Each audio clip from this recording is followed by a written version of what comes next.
Im alten Japan lebten in den Bergen einst ein roter und ein blauer Oger. Trotz seiner großen Gestalt, seiner scharfen Hörner und seiner leuchtend roten Haut, war der rote Oger, den alle Aka-Oni nannten, nicht böse. Ganz im Gegenteil. Er hatte ein sanftes Herz und wünschte sich nichts sehnlicher, als Freunde unter den Menschen zu finden. Doch die Bewohner des naheliegenden Dorfes fürchteten ihn wegen seiner großen Gestalt, seiner scharfen Hörner und seiner leuchtend roten Haut. Jedes Mal, wenn er sich näherte, rannten sie schreiend davon. Niemand, wirklich niemand unter den Menschen, egal ob jung oder alt, wollte etwas von ihm wissen.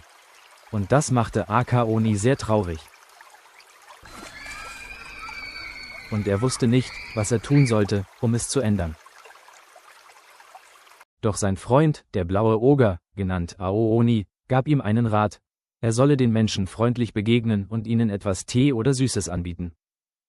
Die Idee gefiel Aka-Oni so sehr, dass er am nächsten Morgen Tee und Süßigkeiten vorbereitete und sich gleich auf den Weg ins Dorf machte. Als er es erreichte, setzte der rote Oger sein freundlichstes Lächeln auf und bot den Menschen seine Gaben an. Doch auch das brachte ihm nicht die Zuneigung, die er sich so sehr erhofft hatte. Traurig saß Aka-Oni abends mit seinem Freund in der Höhle. Er erzählte von seinem Erlebnis im Dorf, davon, wie er wieder nur Ablehnung erfahren hatte. Da legte blaue Oger sanft seine Hand auf seinen Arm und sagte: Wenn dir so sehr daran liegt, mit den Menschen befreundet zu sein, werde ich dir helfen. Ich habe einen Plan, wie du sicher die Herzen der Dorfbewohner gewinnst. Am Morgen des nächsten Tages schlich sich Ao-Oni leise in das Dorf und fing an, die Dorfbewohner zu erschrecken und mit seiner Keule zu bedrohen.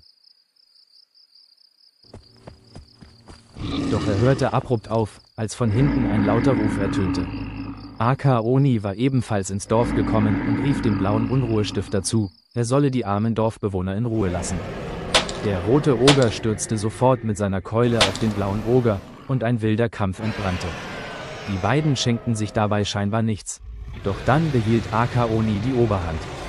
Der blaue Oger erkannte seine Niederlage und bat Aka-Oni, ihn ziehen zu lassen. Während er flüchtete, rief Aka-Oni ihm nach, er solle sich nie wieder ins Dorf wagen. Die Dorfbewohner erkannten, was geschehen war, und jubelten ihrem neuen roten Helden zu. Mit Tee und Süßigkeiten dankten die Dorfbewohner dem roten Oger und ließen ihn wissen, dass er von nun an immer willkommen war. Glücklich wie nie rannte Aka-Oni nach Hause, um seinem Freund vom gelungenen Plan zu berichten. Als er die Höhle erreichte, war Ao-Oni verschwunden. Auf dem Tisch lag nur ein beschriebenes Papier, das er vorsichtig aufhob und las. Lieber Aka-Oni, es freut mich, dass unser Plan geglückt ist und die Menschen nun deine Freunde sind. Damit das auch so bleibt, habe ich beschlossen, von hier fortzugehen. Sollten die Dorfbewohner mich bei dir sehen, werden sie wissen, dass wir sie getäuscht haben. Ich werde dich nie vergessen. Pass auf dich auf, dein Freund Ao-Oni. Als Aka-Oni die Zeilen las, rollten ihm dicke Tränen über die Wangen. Aka-Oni war fortan glücklich und wurde von allen Menschen geliebt, doch die Erinnerung an seinen treuen Freund begleitete ihn immer. In Japan erzählt man diese Geschichte noch heute als Naita Aka-Oni, der weinende Oger.